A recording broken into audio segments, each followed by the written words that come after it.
tercurah untuk menebus hidupku. Terlalu besar kasih-Mu Bapa, pengorbanan yang Kau berikan bagiku. Terlalu mahal darah-Mu Yesus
pemerintahan Allah kita, kuasanya yang diurapinya, karena telah dilemparkannya para pendakwa kita.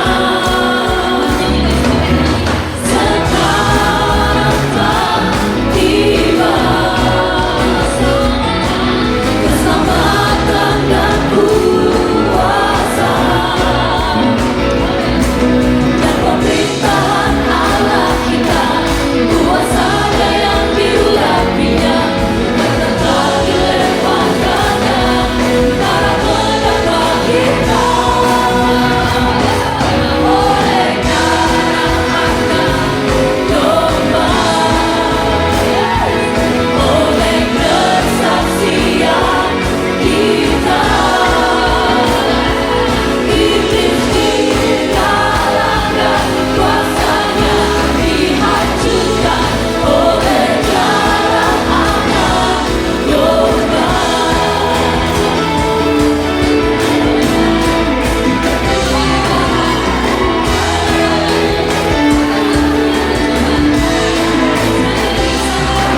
Sekarang telah tiba keselamatan dan kuasa,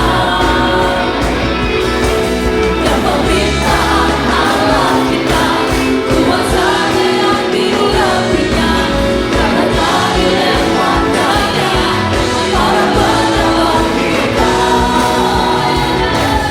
Oleh darah anak domba,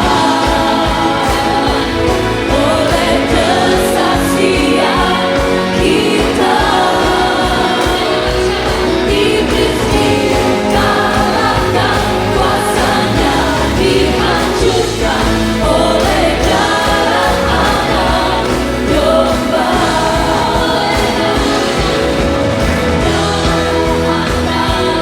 Domba, oleh kesaksian kita, iblis dikalahkan, kuasanya dihancurkan oleh darah anak domba. Ya Tuhan, diri yang kami yakini bahwa ada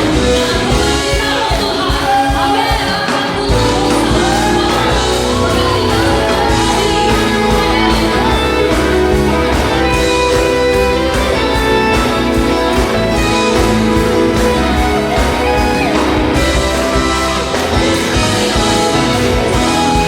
Amin. Domba, oleh kesaksian kita, iblis dikalahkan, kuasanya dihancurkan oleh darah anak domba. Oleh darah anak domba, oleh kesaksian kita, iblis dikalahkan, kuasanya dihancurkan oleh darah anak domba. Oleh darah anak domba.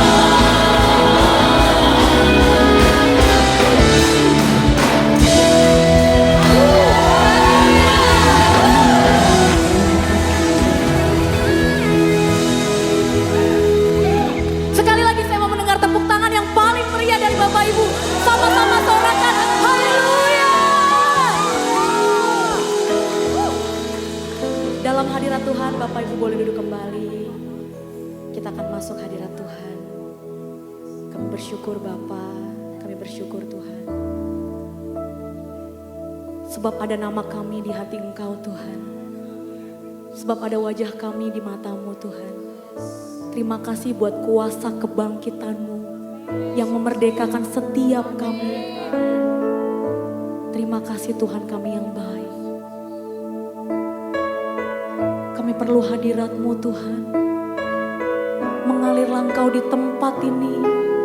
Penuhilah setiap kami Tuhan. Jamahlah setiap kami Tuhan. Haleluya, haleluya.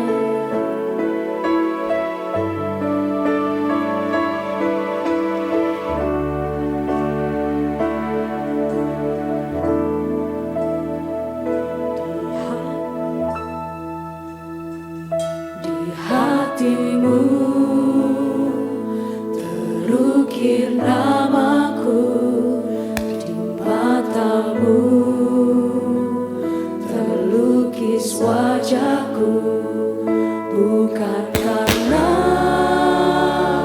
kuat gagahku, namun hanya karena kemurahan-Mu. Meski terkadang aku terjatuh, tak pernah lelah Kau hampiriku, memelukku dengan cinta-Mu. Betapa besar mulia kasih-Mu. Katakan bagimu Tuhan, bagimu Tuhan segala pujian, hormat kemuliaan tiada ternilai. Salib-Mu Tuhan sungguh berharga. Engkau Yesus,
bahwa karya terbesar ketika Engkau mengorbankan dirimu Tuhan. Saya undang Bapak Ibu untuk bangkit berdiri. Lebih lagi kita mau menyembah Tuhan. Kita percaya hadiratnya di tempat ini mengalir, memulihkan dan menyembuhkan setiap. Amin.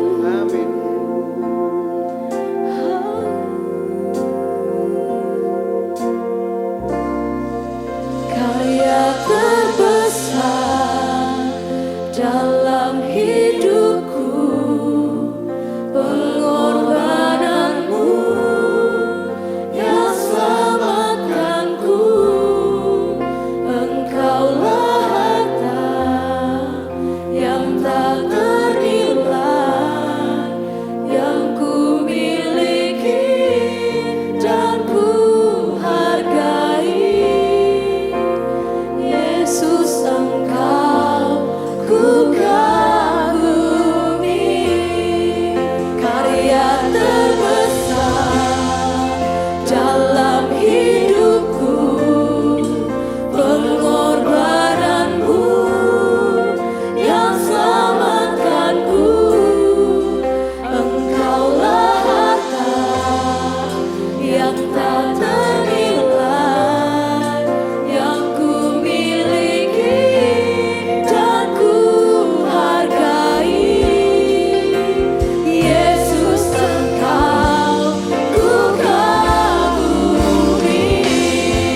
Karya terbesar dalam hidupku, pengorbananmu yang selamatkanku.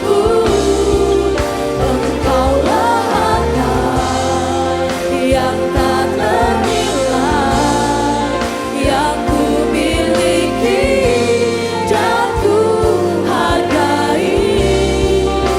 Yesus, Engkau ku kagumi.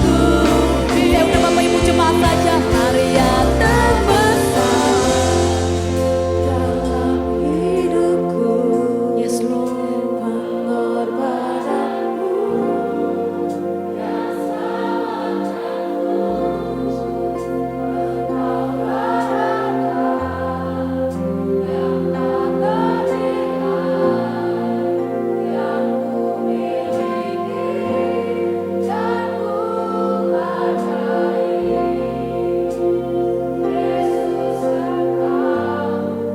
Saya rindu jemaat Tuhan dengan segenap hati. Karya terbesar dalam hidupku, pengorbananmu yang selamatkanku. Engkaulah harta kami Tuhan.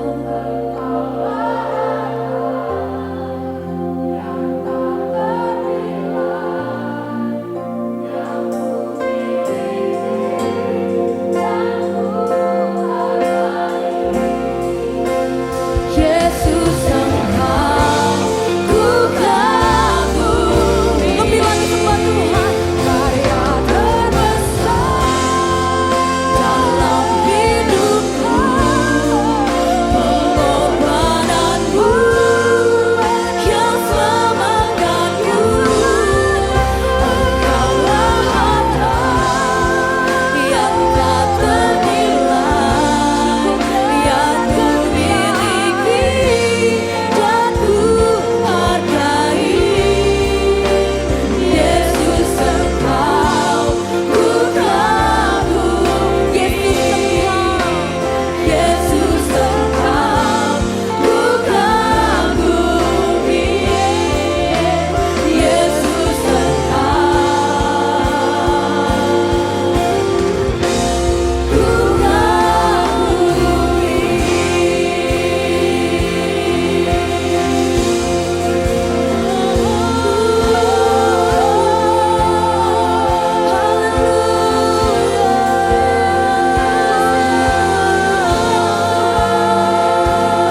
penyembahan kami. Kami percaya hadirat Tuhan memenuhi setiap kami.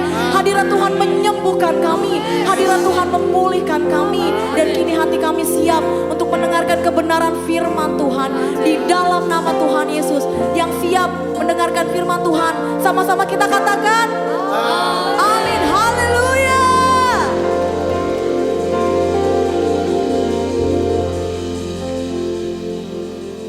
Puji nama Tuhan.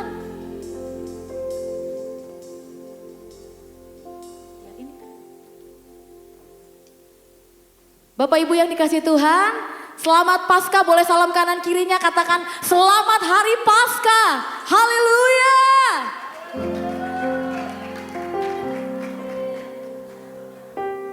Sebelum mendengarkan firman Tuhan, kita akan menampilkan persembahan pujian dari Philippi Choir. Bapak Ibu boleh kasih tepuk tangan yang paling meriah buat Philippi Choir.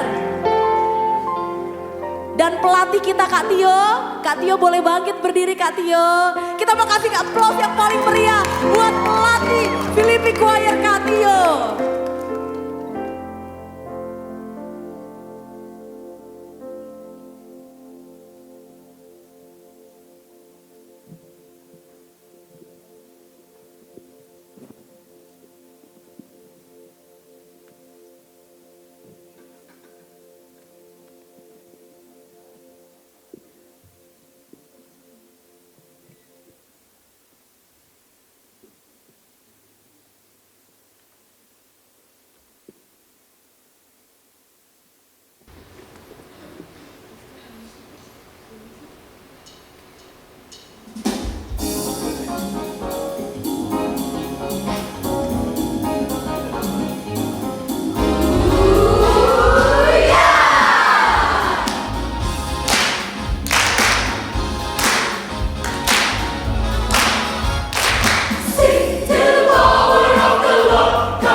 This is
Haleluya.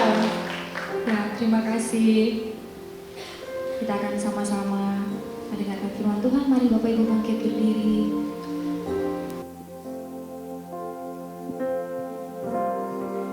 Karya terbesar dalam hidupku, pengorbananmu yang selamatkanku. Engkaulah harta yang tak ternilai, yang ku miliki dan ku hargai. Yesus, Engkau ku kagumi, Yesus, Engkau ku kagumi, Yesus Engkau ku kagumi.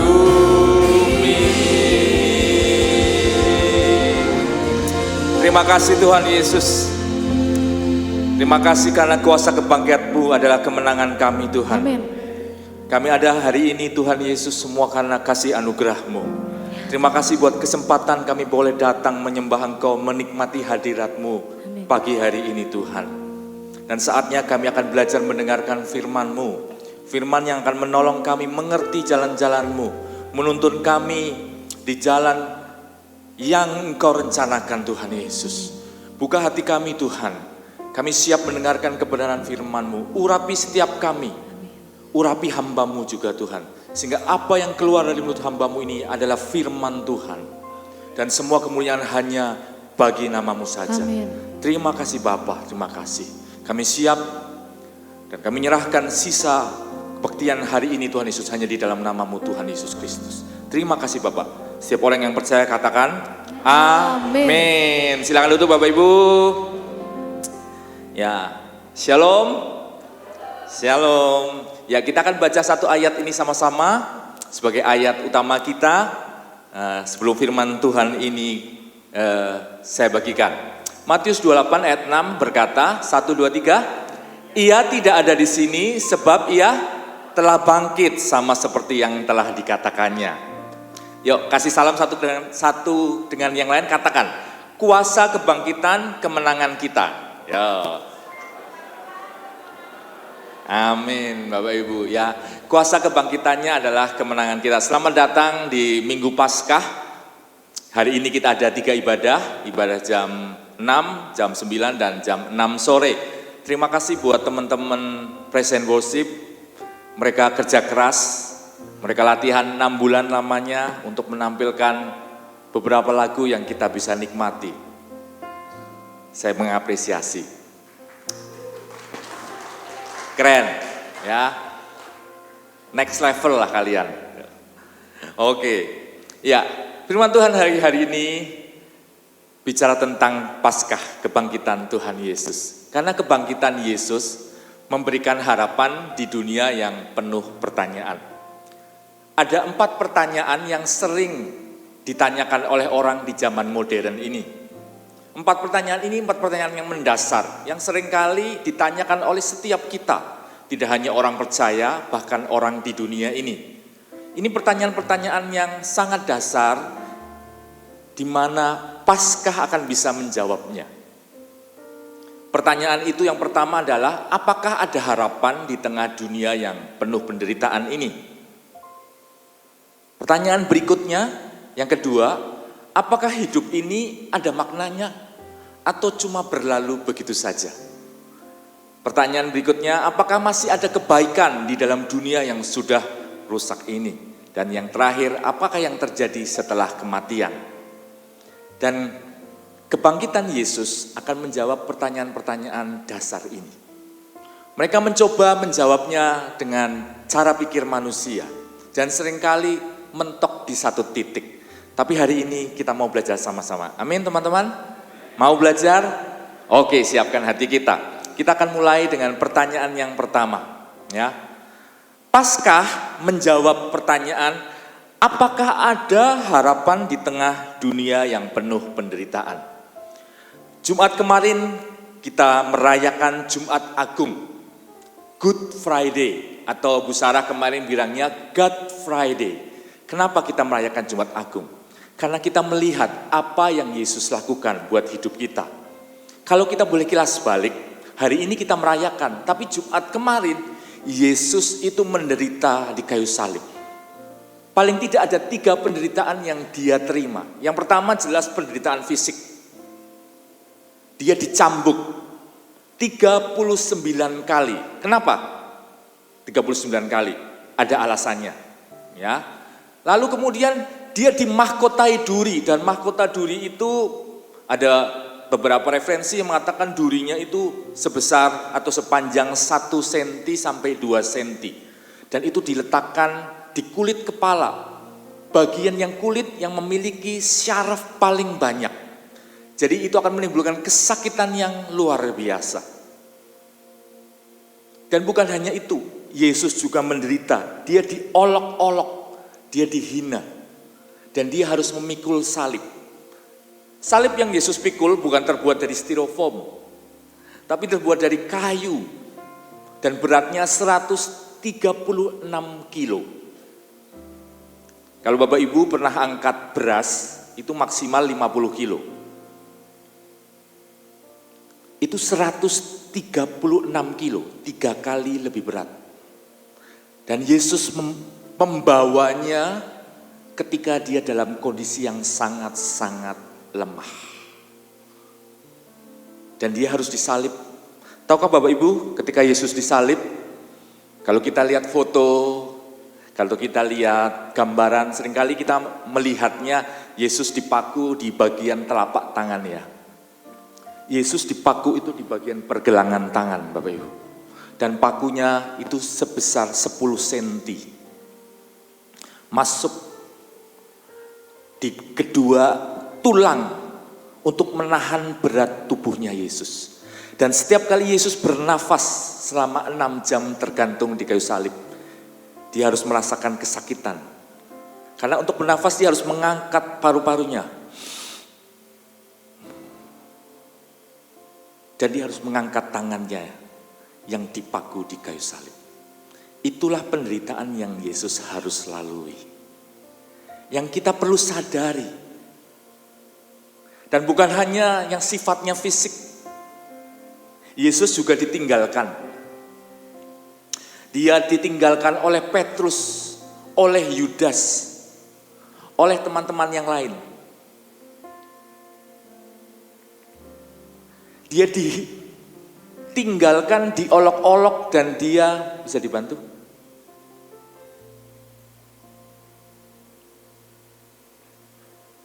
Dia dituduh dengan sebuah tuduhan yang tidak berdasar. Dia dipermalukan di depan umum. Itu penderitaan yang sangat emosional buat seorang Yesus. Tapi yang terakhir, yang paling dia derita adalah penderitaan rohani. Kenapa? Karena Yesus harus menanggung dosa setiap kita. Yesus yang selama ini tidak berdosa, harus menjadi berdosa karena kita.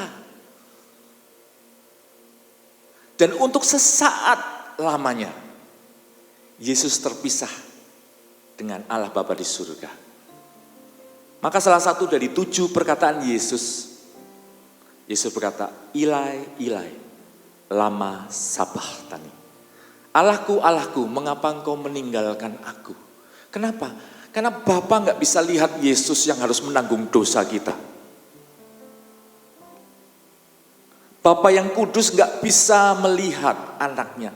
Dan selama beberapa saat, Yesus terpisah dari Bapanya. Dan dia kehilangan itu. Itulah penderitaan yang Yesus harus tanggung. Kenapa Pak Ivan di khotbah Paskah, di khotbah kebangkitan Yesus kok harus bicara tentang penderitaan lagi?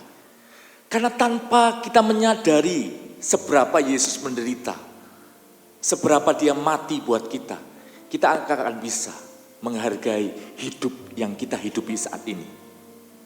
Bapak Ibu, mungkin beberapa sudah tahu, saya kemarin minggu lalu tepatnya hari Sabtu harus melakukan operasi. Operasi pertama saya, belum pernah masuk rumah sakit, belum pernah diopnam, jadi itu susternya berkata, ini pertama ya? Iya. Wah, pecah rekor dong, pecah telur. Ya, saya dioperasi. Operasinya 2,5 jam untuk pengangkatan kantung empedu. Operasi kecil, aparaskopi. Untuk operasi seperti itu saya harus dibius total Bapak Ibu. Supaya saya tidak merasakan sakit. Tapi ketika bangun pun saya masih merasakan sakit dengan segala obat yang diminum, segala obat yang dimasukkan, segala anti nyeri, antibiotik, tubuh saya masih merasakan sakit. Yesus enggak ada semuanya itu. Enggak ada obat anti nyeri, enggak ada antibiotik.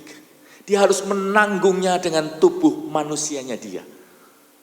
Dari situ saya menyadari betapa kasihnya buat kita.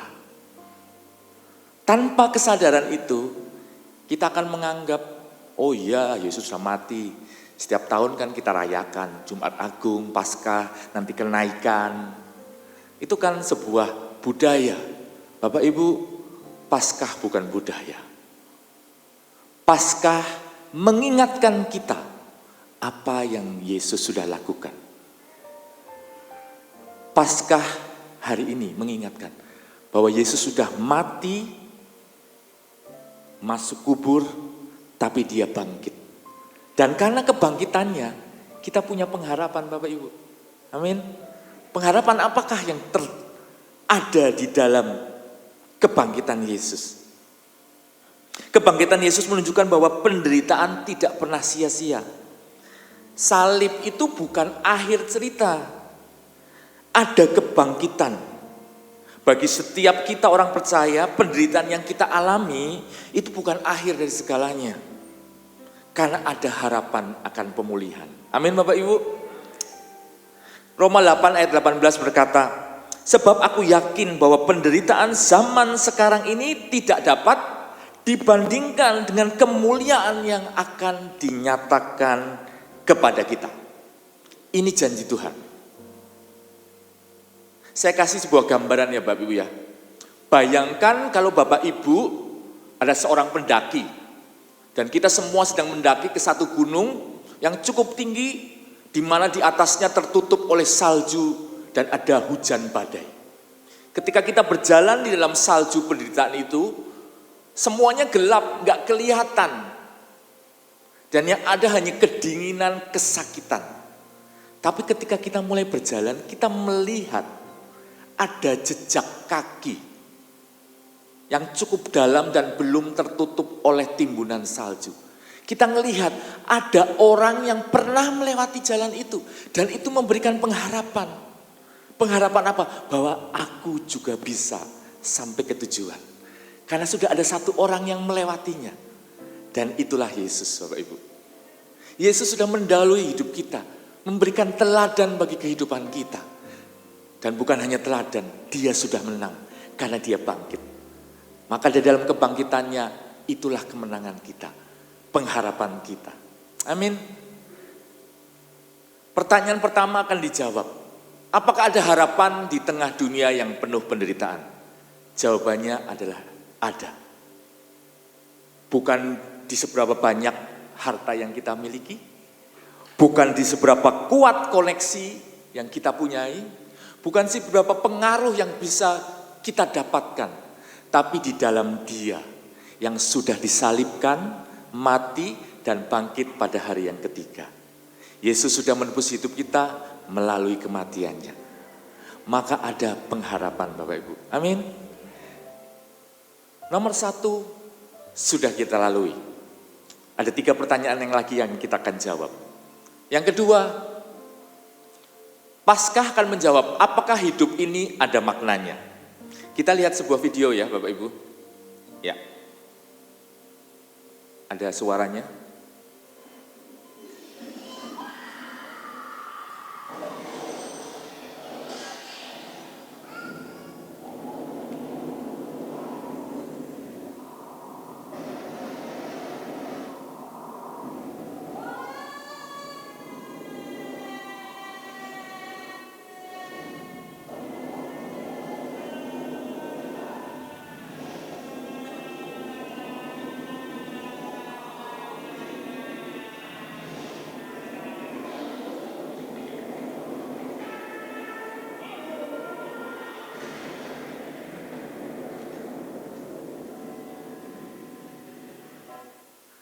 Hidup itu singkat.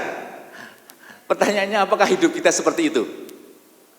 Lahir, ya kan, jadi besar, sekolah, kuliah, cari uang yang banyak, punya istri yang cantik, punya anak-anak, lalu kemudian anak-anak menikah, punya cucu, sakit, meninggal dunia. Apakah hidup dijalani seperti itu? Mungkin ada yang bertanya, apa sih makna kehidupan ini? Janjane urip iki untuk opo? Orang dunia bilang hidup itu sekedar mampir ngombe, sementara. Tapi hari ini saya akan memberikan sebuah makna buat kehidupan kita. Karena kita bisa hidup dengan sebuah makna yang baru. Seperti yang Paulus terima. Tanpa kebangkitan, hidup itu hanya sebuah perjuangan tanpa tujuan. Tapi di 1 Korintus 15 ayat 4, Paulus berkata seperti ini. 1 Korintus itu dibuat oleh seorang rasul yang, ditulis oleh seorang rasul yang luar biasa. Paulus sampai kepada kesimpulan ini. Dan jika Kristus tidak dibangkitkan, maka sia-sialah pemberitaan kami, dan sia-sia jugalah kepercayaan kamu. Tanpa kebangkitan Kristus, hidup kita sia-sia. Apa yang kita lakukan gak ada artinya. Kita seperti menggarami lautan, tidak punya efek apa-apa. Tetapi dengan kebangkitan Yesus, kita tahu kita punya tempat di surga nanti. Satu tempat di mana tidak ada sakit penyakit. Satu tempat di mana tidak ada ratap tangis. Satu tempat di mana kita akan bersekutu bersama Yesus selamanya. Tapi apakah tujuannya hanya akhir itu? Lalu buat apa kita di sini? Hidup kita hari ini bisa punya makna, bisa punya sesuatu yang luar biasa. Sama seperti seorang dokter ini, namanya Dr. Nabil Quraisy. Dia dari saudara kita dari seberang. Dr. Nabil Quraisy ini seorang penceramah, pengkhotbah. Dia bekerjasama dengan Raffi Zakaria Ministry. Dia berkata seperti ini, dulu saya hidup itu membuktikan kalau saya itu benar dengan kepercayaan saya yang dahulu. Tapi ketika dia menemukan sebuah makna hidup yang baru di dalam Yesus, dia berkata, sekarang saya hidup untuk mengenal Dia yang adalah sang kebenaran itu sendiri. Nah, Dr. Nabil Quraisy ini sayangnya hidupnya enggak lama Bapak Ibu. Di usia 34 tahun dia meninggal dunia. 34 tahun, masih sangat muda. Tapi sebelum dia meninggal, dia menulis beberapa buku. Ada 3 buku yang jadi bestseller. Dalam pencariannya akan makna kehidupan, dia mencari Allahnya. Bapak Ibu bisa lihat judulnya ya. Dia mencari Allahnya. Dia mencari Tuhannya dan dia menemukan Yesus, Bapak Ibu. Makanya salah satu bukunya berkata, Seeking Allah and Finding Jesus, A Devout Muslim Encounter Christianity. Diterjemahkan atau diterbitkan oleh Zondervan pada Februari 2014. Dan ada banyak buku lainnya. Dan dalam masa-masa ketika dia menderita berjuang melawan kankernya, dia membaca surat tulisan Paulus dan dia memahami apa yang Paulus tulis. Kenapa Paulus bisa menulis Filipi 1 ayat 21? Karena bagiku hidup adalah Kristus dan mati adalah keuntungan. Kok bisa mati itu sebuah keuntungan dan hidup itu untuk Kristus? Dalam pencariannya dia menemukan Yesus dan dia menemukan makna tujuan baru. Bahwa hidup dia adalah hidup untuk memuliakan nama Yesus. Dia punya sebuah tujuan yang baru. Tujuan yang mendorong dia sekalipun hidupnya hanya 34 tahun. Di masa akhirnya dia berkata, saya mengutip perkataan Paulus. Buat saya hidup adalah Kristus dan mati adalah keuntungan. Kematian tidak lagi menakutkan buat dia. Dan hidupnya dia sudah memenuhi panggilannya untuk hidup berkarya bagi Tuhan. Amin Bapak Ibu. Pertanyaan kedua ini hanya bisa dijawab kalau kita menemukan Yesus. Apakah hidup ini ada maknanya? Iya. Kenapa? Karena kita hidup untuk Kristus, bukan untuk yang lainnya. Hidup untuk Kristus membuat hidup kita menjadi punya makna. Berarti kita ada dalam sebuah rencana Allah yang besar. Masing-masing kita diciptakan untuk punya potensi dan menggenapi rencana Allah itu. Temukan potensi itu. Jalani hidup Anda dengan sebuah tujuan yang baru. Dan Paskah menolong bahwa Yesus itu sudah bangkit. Rencana yang Allah tetapkan buat setiap kita pasti tergenapi. Selama kita mau berjalan bersama Dia. Amin Bapak Ibu? Amin? Amin? Yes. Sudah 2, kurang 2 lagi. Oke? Ya. Pertanyaan berikutnya yang orang sering tanyakan adalah, Paskah menjawab, masih adakah kebaikan di dunia ini? Nah, saya kutip sebuah quote dari seorang, apa ya namanya ya, saint, orang suci. Semua kegelapan di dunia ini tidak akan mampu memadamkan cahaya satu lilin pun. Bisa dimatikan lampunya? Bapak Ibu, kalau semuanya padam, semuanya nggak kelihatan, ya kan? Maka diperlukan satu cahaya. Kalau saya bawa handphone, saya nyalakan flashlight saya. Yang terang bagian mana? Hanya bagian sini, di sekitar saya aja. Flashlight ini nggak cukup kuat untuk menerangi semua ruangan di tempat ini. Karena kegelapannya terlalu kuat. Tapi saya coba minta, Bapak Ibu yang bawa handphone, yuk flashlightnya dinyalakan Bapak Ibu. Ya, nanti kita nyanyi flashlight, ya. Bisa, ya, bisa dinyalakan, ya, jika ini kan. Kalau Bapak Ibu nyalakan, yang terang bagian mana?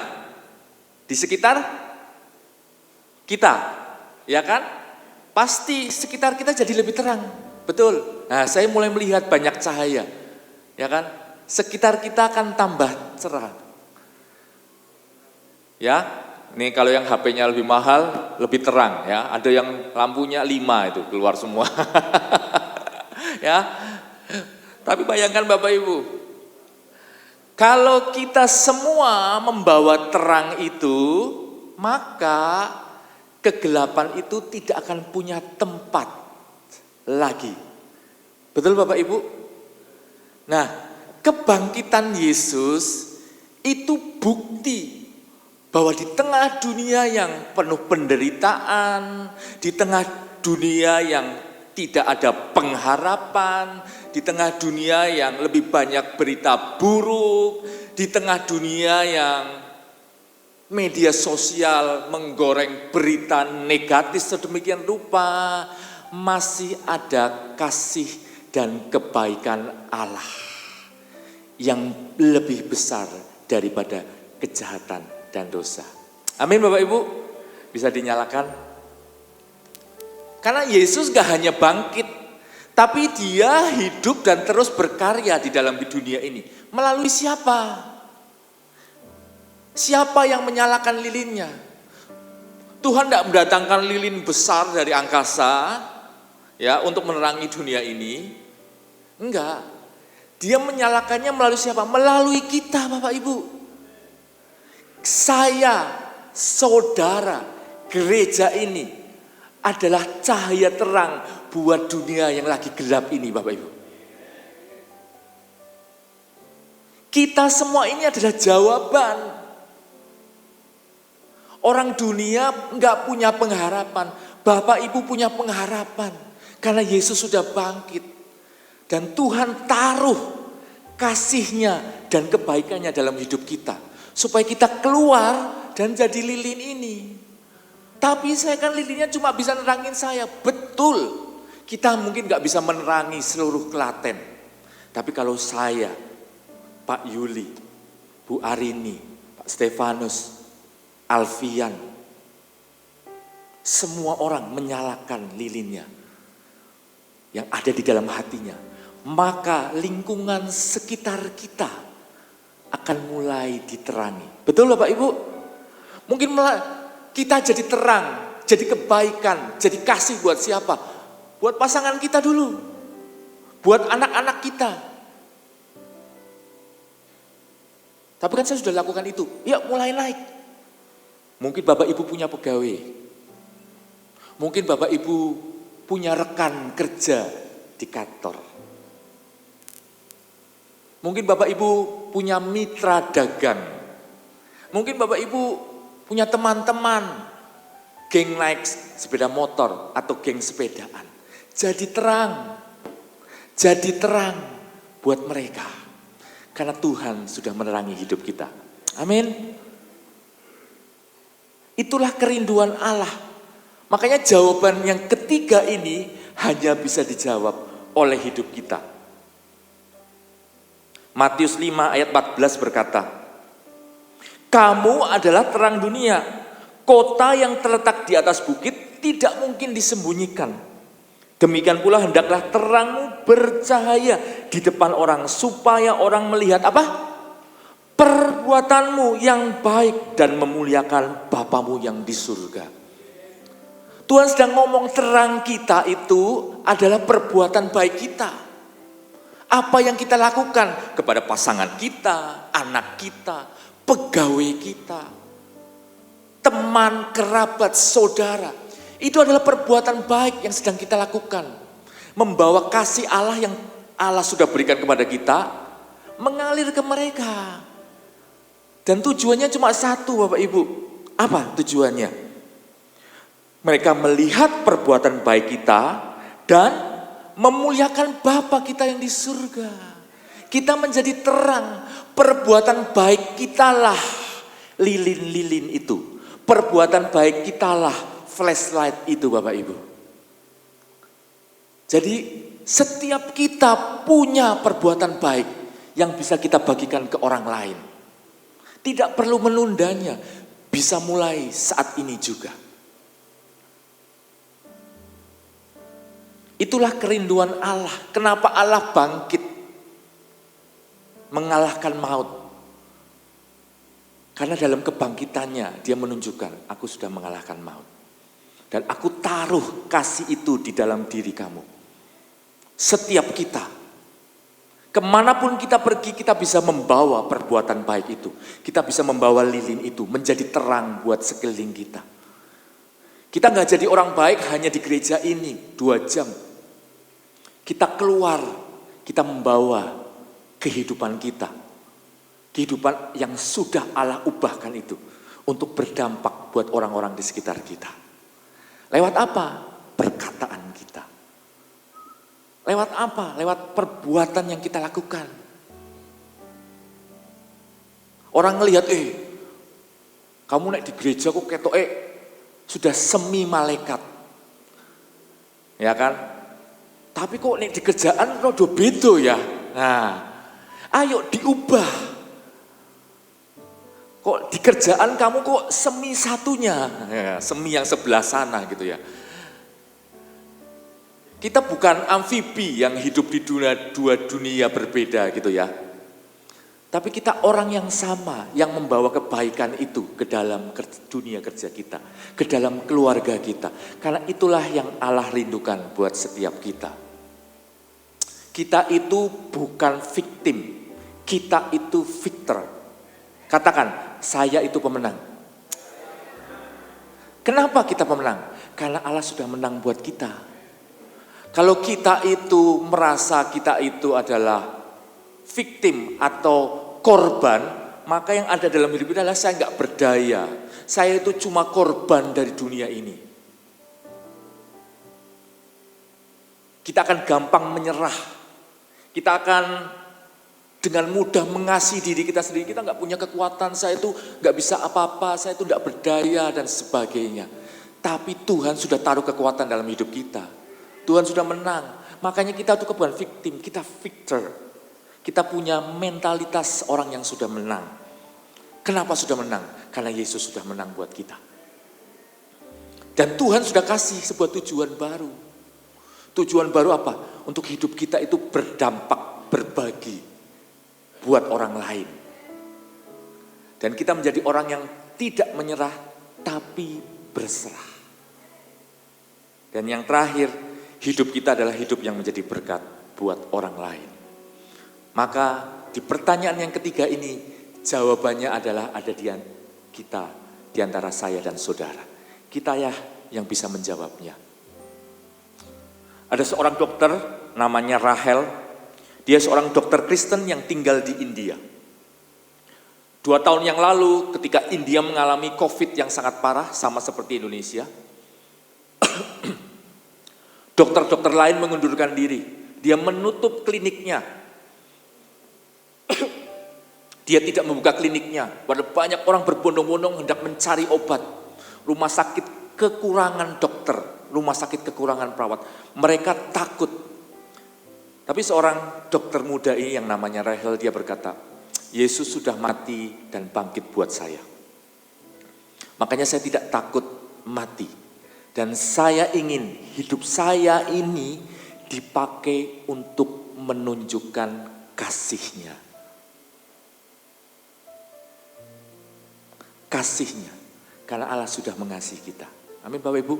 Kebaikan itu masih ada di dunia yang sudah jatuh di dalam dosa ini. Karena Yesus hidup di dalam hati orang percaya. Amin Bapak Ibu. Indonesia pada saat COVID, 6 orang dokter meninggal. Mereka berjuang supaya ada orang-orang lain yang selamat. Amin. Mereka mungkin bukan orang percaya, tapi mereka tahu bahwa hidup adalah untuk berbagi kasih. Oke, masih adakah kebaikan di dunia ini? Jawabannya adalah tergantung Bapak Ibu. Kalau Bapak Ibu jawab ya, maka Bapak Ibu adalah terang dunia. Kebaikan itu ada di kita, saya, Bapak Ibu.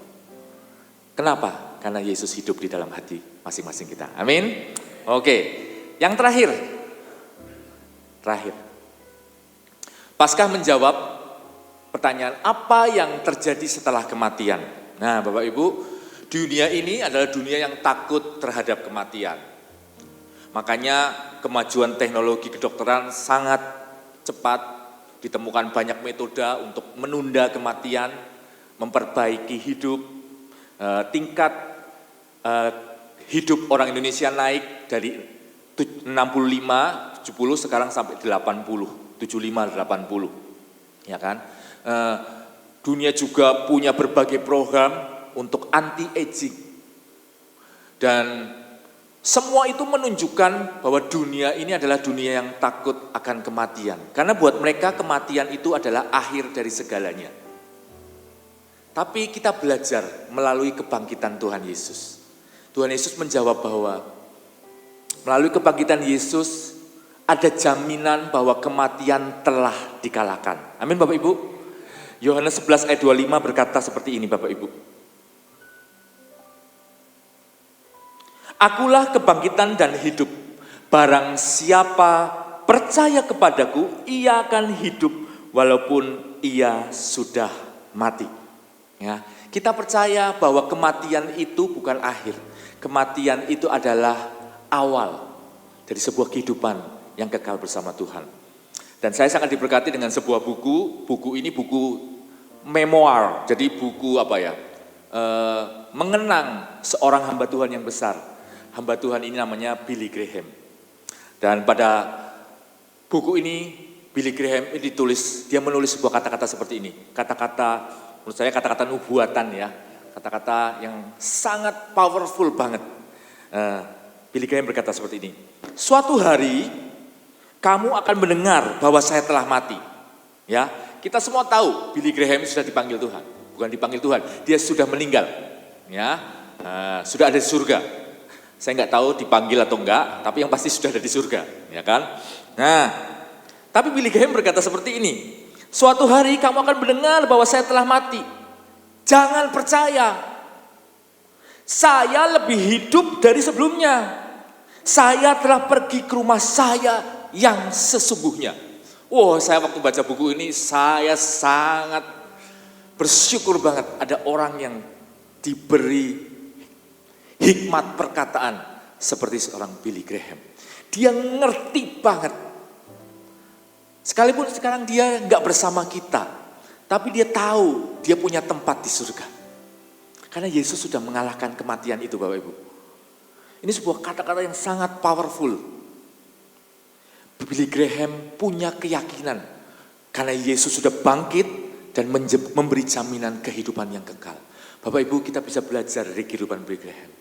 Kita bisa percaya bahwa suatu ketika nanti, entah waktunya kapan, mungkin kita tidak akan lagi bersama dengan istri kita, anak kita, cucu kita, cicit kita. Tapi percayalah, saya lebih hidup daripada hidup saya saat ini.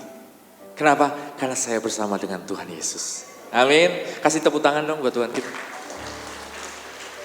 Saya minta tim musik bisa maju ke depan.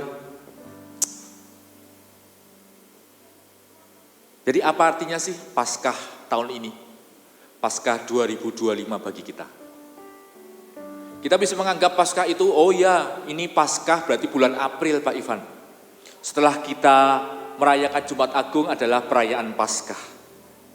Kalau kita hanya merayakan Paskah karena itu setelah Jumat Agung, kita sedang merayakan sebuah budaya. Tapi jangan berhenti di situ Bapak Ibu. Karena perayaan Paskah itu memiliki arti yang lebih dalam. Yesus sudah mati, tapi dia nggak berdiam di situ. Dia sudah bangkit. Dan karena kebangkitannya, kita bisa memiliki pengharapan di tengah kesulitan. Kita bisa hidup dengan tujuan dan makna yang baru di dalam Dia. Hidup kita yang singkat ini punya makna buat orang-orang yang Tuhan taruh dalam kehidupan kita. Mulai dari pasangan kita, anak-anak kita, orang tua kita.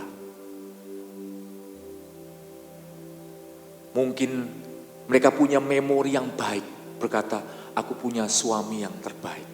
Aku punya istri yang terbaik, yang Tuhan kasih dalam hidup. Aku punya orang tua, ayah yang menjadi teladan dalam hidupku, yang memberikan aku kesempatan mengenal Yesus. Itu makna kehidupan kita.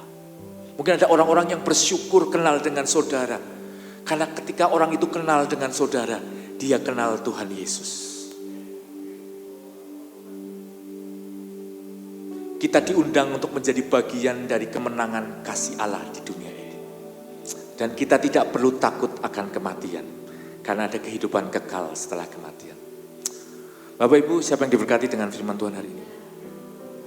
Saya rindu berdoa buat Bapak Ibu. Mari kita siapkan hati kita. Bapa kami di surga, hamba-Mu selesai berbicara. Tapi firman ini tidak akan selesai dan akan terus berbicara dalam hati setiap orang-orang yang mendengar pada siang hari ini. Mengkalibrasi hati. Mengubah cara pandang yang tidak benar dengan cara pandang yang benar. Memerdekakan, memberikan sebuah perspektif baru tentang kebangkitan Yesus. Sehingga kami bisa terus punya pengharapan di tengah dunia yang susah dan penuh penderitaan. Kami boleh berharap kepada Engkau Tuhan yang sudah bangkit dan memberikan kami kesempatan untuk kami menjadi orang yang hidupnya menjadi berkat buat orang lain. Menerangkan firman ini Tuhan Yesus dalam hati masing-masing setiap kami. Sehingga kami pulang, kami membawa kebenaran firman ini. Dan kebenaran ini boleh bertumbuh dalam hidup kami. Terima kasih Bapak buat gereja ini yang sudah memberi kesempatan kami untuk belajar, bertumbuh, dan berkomunitas di dalamnya. Berkati gereja ini Tuhan, berkati jemaat-Mu di tempat ini Tuhan Yesus. Terima kasih Bapak, terima kasih. Kami mengucap syukur dalam nama Tuhan Yesus. Amin. Beri tepuk tangan buat Tuhan kita.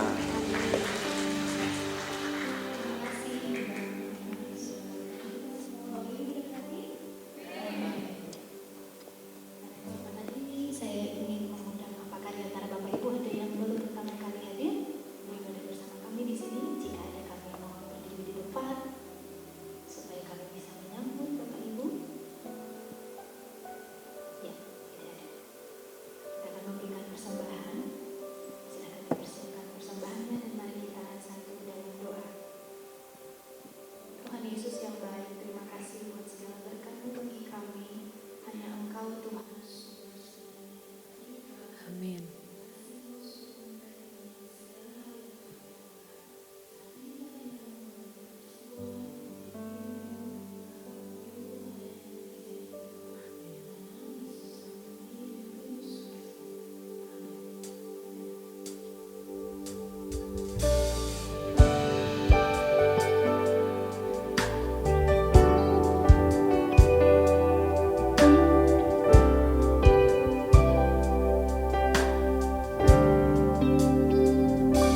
Siapakah dengan kekhawatirannya dapat menambah sehasta ada jalan di hidupnya. Setiap manusia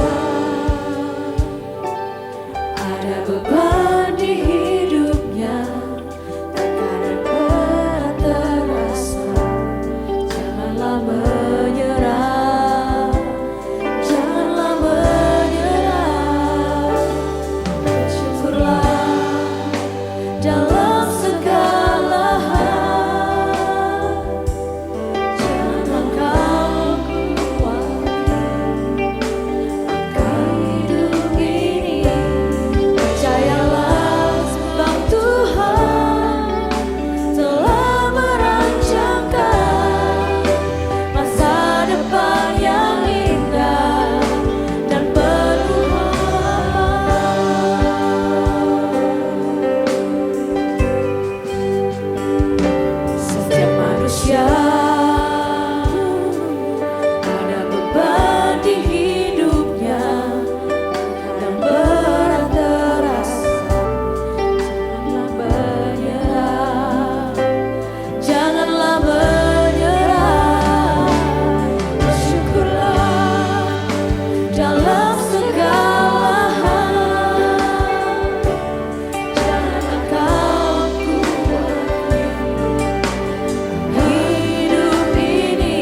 Tuhan Yesus.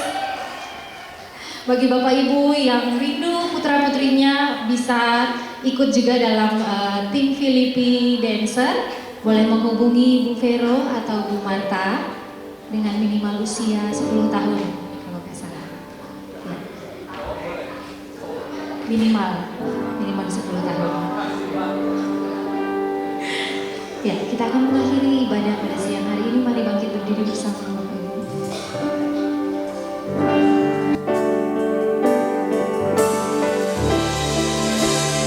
Kiranya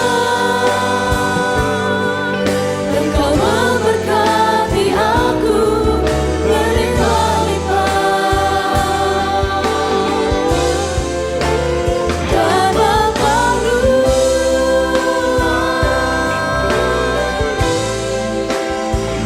daerahku.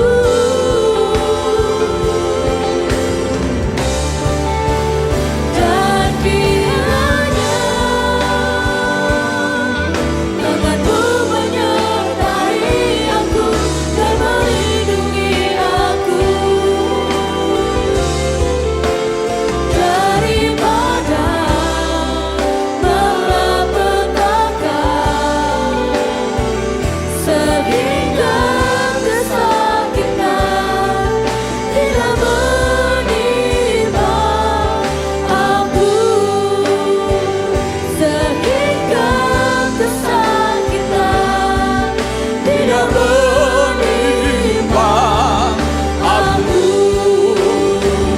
sehingga kesakitan tidak menimpa aku.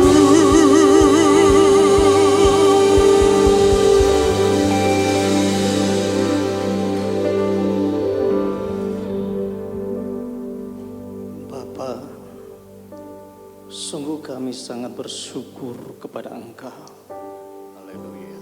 Sungguh kami bersuka cita karena Engkau Tuhan sudah bangkit dari antara orang mati. Dan biarlah Tuhan kami senantiasa menghayati kehidupan kami, bahwa Engkau Tuhan telah menyerahkan hidup-Mu bagi kami, supaya kami yang berdosa Tuhan hidup bagi Engkau. Terima kasih Tuhan, terima kasih. Kami pada saat ini Tuhan berdoa bagi bangsa yang kami kasih. Bahwa bangsa kami ada di dalam-Mu ya Tuhan. Engkau mengasihi bangsa kami. Engkau melawat bangsa kami. Engkau memberkati bangsa kami. Dan Engkau Tuhan punya kerinduan bangsa kami menyembah kepada Engkau Allah yang hidup. Terima kasih Tuhan, terima kasih. Kami juga pada saat ini membawa Tuhan penginjilan bagi bangsa kami dari Sabang sampai Merauke. Kami berdoa setiap jengkal tanah pada saat ini kami persembahkan kepada Engkau Tuhan. Setiap orang yang ada dari Sabang sampai Merauke, hati mereka, hidup mereka terbuka bagi Engkau ya Tuhan. Dan sungguh terjadi ya Bapa, keselamatan bagi bangsa ini. Terima kasih Tuhan, terima kasih. Kami juga pada saat ini sangat bersyukur menyerahkan kepada Engkau Tuhan Bapak Ivan yang Tuhan telah pilih dan pakai untuk menjadi kepanjangan tangan daripada-Mu Tuhan, untuk menyuarakan, menyampaikan kabar sukacita, di mana kami Tuhan semakin diteguhkan bahwa Engkau Tuhan telah hidup dan Engkau hidup di dalam kehidupan kami. Terima kasih Tuhan, terima kasih. Engkau pakai ya Bapa di dalam setiap dimanapun Bapak Ivan berada. Engkau juga memberkati setiap usaha pekerjaan yang ada, bahkan pelayanan-pelayanan juga pada saat itu semakin perluas, semakin perlebar jangkauan pelayanan beliau. Terima kasih Tuhan, dan apapun yang dikerjakannya Tuhan buat berhasil di dalam nama Yesus Kristus. Dan kami juga berdoa Tuhan untuk anak-anak-Mu yang terlibat dalam pelayanan pada pagi hari ini ya Tuhan. Singer, worship leader, tim musik, pada saat yang audio yang sana Tuhan, juga user dan juga pelayan-pelayan yang lain yang tidak bisa kami sebutkan satu persatu ya Bapa. Kami yakin di dalam Engkau Tuhan memberkati kami semua. Dan Engkau Tuhan melipat gandakan talenta-talenta kami untuk kemuliaan bagi Engkau Tuhan. Terima kasih Tuhan, terima kasih. Kami juga pada saat berdoa ya Tuhan untuk Ibu Gembala Sidang kami, Ibu Sarah, Bapak Dani, juga keluarga yang ada. Dan Tuhan Kau pakai dengan caramu ya Bapak untuk menyabar, untuk pada saat mewartakan kabar sukacita dimanapun mereka berada. Keluarga mereka ya Tuhan Kau memberkati dengan kerajaan Allah, sukacita yang besar. Terima kasih Tuhan, terima kasih. Dan kami juga ingat pada saat Tuhan umat-Mu yang ada tempat ini, pada saat dalam keadaan apapun ya Bapa, Engkau adalah jawaban bagi kami semua. Saat kami datang Tuhan membawa begitu banyak masalah, Tuhan kami letakkan semuanya di dalam kaki salib-Mu, dan Engkau Tuhan melakukan mujizat-Mu. Terima kasih Tuhan, terima kasih. Dan Bapa, kami sangat sadar keberadaan kami. Setelah kami keluar sana ya Bapa, jadikan kami Tuhan menjadi agen-agen perubahan di dalam Engkau. Jadikan kami Tuhan menjadi pemberita-pemberita kabar sukacita. Jadikan kami Tuhan menjadi pribadi-pribadi yang senantiasa dalam kondisi apapun kami menyukakan hati Allah. Dan hidup kami, bahkan iman kami tidak tergeser dalam keadaan apapun ya Tuhan. Terima kasih Tuhan, terima kasih. Ini Tuhan doa kami, ini permohonan kami, dan inilah Tuhan. Pada saat ini doa ini kami alaskan semuanya di dalam nama Putra-Mu yang tunggal Tuhan Yesus Kristus. Kami berdoa dan ucap syukur. Haleluya. Amin. Bapak Ibu Saudara sekalian, pulanglah dan terimalah berkat Tuhan. Tuhan memberkati dan melindungi saudara. Tuhan menyinari saudara dengan wajah-Nya dan memberi kasih karunia. Tuhan menghadapkan wajah-Nya kepada saudara dan memberi damai sejahtera. Semua yang diberkati Tuhan, mari kita bersama berkata amin.